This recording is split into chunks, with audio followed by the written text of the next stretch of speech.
Hello everyone. So in this talk, we'll look at various platforms that are available to create your own online courses in astronomy. And creating online courses has never been easier. And we are in an era where on creating online courses is the new teaching learning technology that is being used. And we'll have a look at some of the more popular platforms that are used to create these online courses. So rationale for this talk is to create an awareness of various online platforms that are available and what goes into creating an online course. So this is the major rationale, and online learning has become very significant in the last decade or so, primarily because of increasing computing devices, internet connectivity, and also due to the open licensing framework. We'll talk a bit more about that later. And with the current COVID-19 pandemic, online learning has assumed a special significance because most of our learning has been in the online mode for last 1.5 years. And over last decade or so also, various institutions and individuals have offered online courses in the form of MOOCs, which are massive open online courses. Massive because there are lot many learners there, in thousands in some cases. It's openly licensed and it's online, and this has created a new paradigm for teaching and learning. And but how do we create your own courses? So that is what we'll be talking about in this lecture. And creating and deploying courses has become increasingly simple for the authors, and you don't need to be very tech savvy to create courses. And there are several online platforms which allow for creation of such courses. And these platforms offer multiple ways to create and deploy online courses in the form of MOOCs or just an online course also. And in the coming few slides, we'll discuss some major platforms, their features, and what are the basic building blocks of an online course. So let us try to understand. For the sample of this particular discussion, we have chosen three platforms, which are Moodle, Peer-to-Peer University, and OpenEdX. OpenEdX is one of the most commonly used platforms, so is Moodle. And P2PU is an emerging platform. And why we have chosen these three platforms is because they are free and open source license. That is, they are not proprietary. That is, you don't have to pay anybody any charges like you have to do in certain software to use them. So this can be used by anybody for any purpose.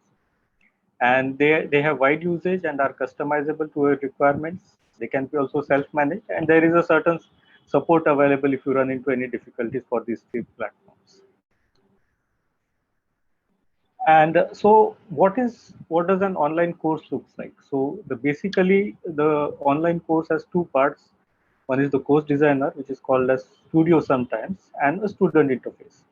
So as an author, you will do authoring in the course designer part. You'll do admin, editing, or all the admin aspects are covered in the course designer part. And the student interface part is actually where the student interacts with your course. So these two are related, and the red box is what only student sees. Student doesn't have access to the course designer box.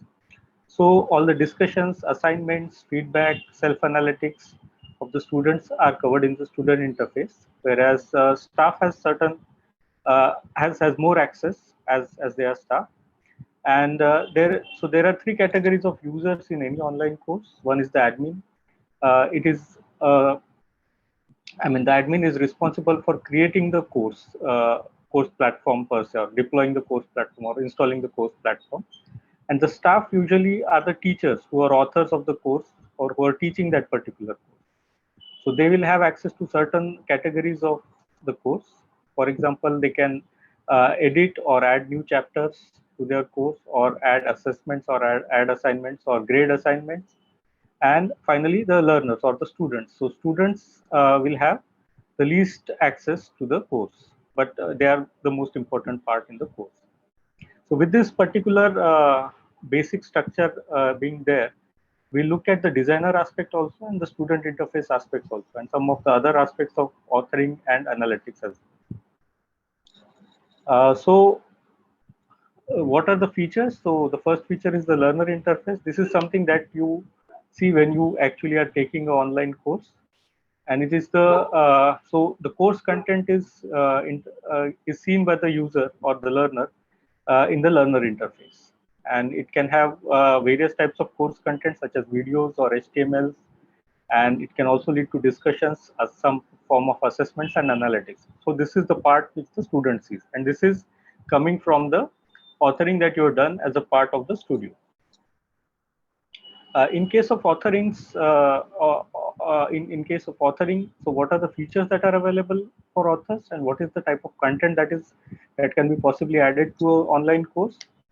If you have, so it helps to have a basic outline of the course which can be modified as required. As just as a traditional course, even an online course would need learning objectives, the course outline, and the various forms of assessments that are available. And so this screenshot is particularly for the Open edX platform, but similar structures also exist in the other platforms. So for example, at the top level, you have sections, subsections, then units and components. So unit is the user page which the user interacts with. And each one of them can have release date, or we can set grading for each sections and subsections and so on. So there is a very fine-tuned control for each aspect of the course. Other aspect of the course is what is the type of materials that you can add in the course. So primarily it is text, video, and audio. So text would also include, for example, images will also be included in the HTML text part. Then there are assessments and discussions. Some sort of interactives can also be there. And for those who use Markdown, so P2PU offers a Markdown support also, and LaTeX support is offered in all three platforms that we are discussing. So this becomes very important when you have to express some mathematical formulae right in the course platform. And in terms of Moodle platform, you can have these variety of components that can be part of the page itself as an author. Next, we consider the assessments. So this is where the online platforms excel actually. So there are a variety of assessments that are available on all three platforms, and they can be both synchronous. That is, I mean, students and you and students are interacting in a live manner, or asynchronous when you give some certain assessments to students and they do it in their own time. And all the traditional form of assessments like multiple choice, long type are already available, and there are some interactive assessments types also. Importantly, we can also use peer assessment very effectively in case of MOOCs, and also self-assessment from students. And badges are also possible to be given for certain actions that students perform, and the badges themselves can be form of assessment. In case of Moodle, it uses a platform called as H5P, which offers a variety of assessments, which you see scrolling on your right side of the screen. And these can be very, very effective and very new types of assessments that cannot be done traditionally. So you can of course visit the H5P website to see what types of assessments are available in Moodle, and some of them are really, really nice forms of assessments. Next on, we go to what are called as analytics. So analytics basically provide analysis of what is happening on the platform. So there are two types of analytics available. One is the teacher analytics. It provides a bird's eye view of where the course is going and how are individual students performing in the course. So you can actually see the course from perspective of the individual student, where the students has reached, or in terms of the entire cohort of students also. So what are class grades, for example? And you can also set automated grades, submission records, etc. using the analytics, or you can get them.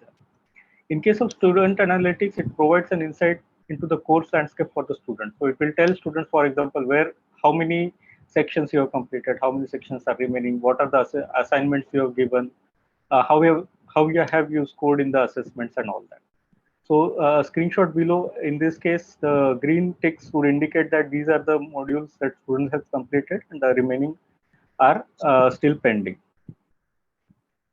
So finally, we look at some of the technical and infrastructural aspects. If in case the course is self-hosted, that is, you install your own platform on your own machine on the server that you have access to. So Moodle requires an intermediate kind of space It requires only about 200 MB of space, and even the processor and RAM requirements are minimal. Whereas OpenEdX requires a lot of resources for installation and running.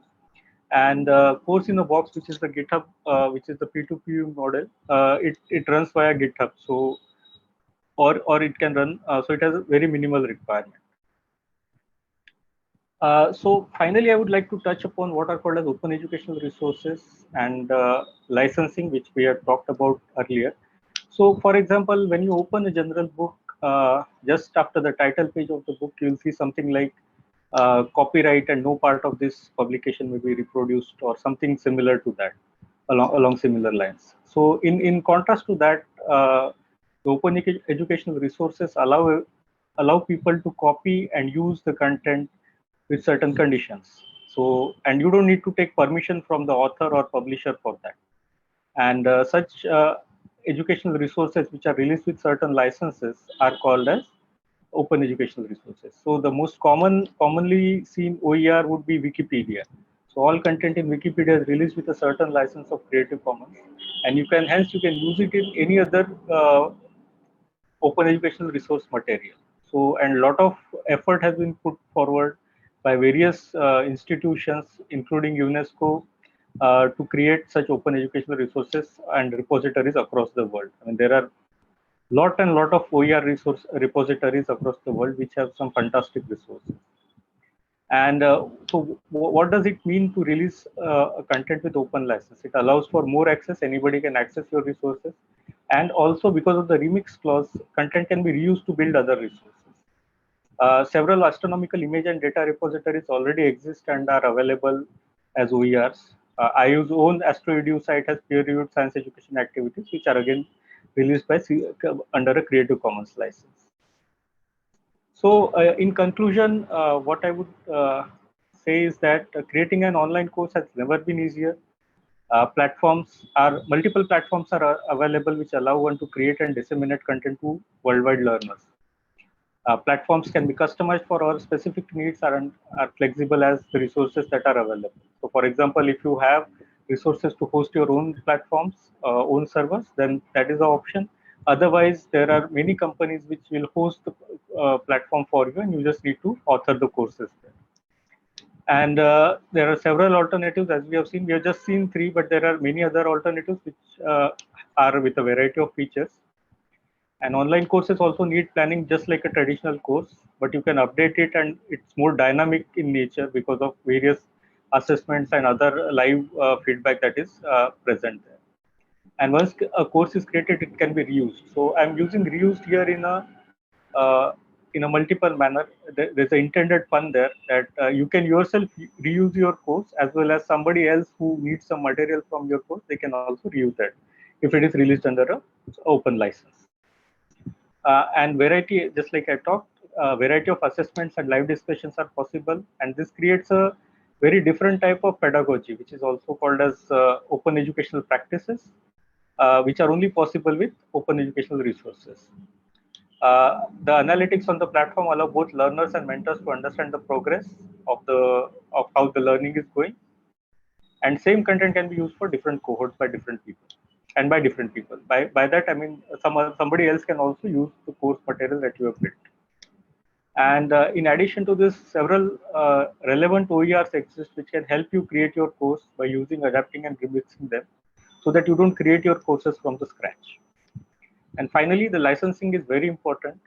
I do want to release your courses as an OER so that everyone benefits with this. These are some of the links that you can try. For the P2P course builder is there, and then there is a Moodle sandbox. Thank you very much. We'll now open for the questions.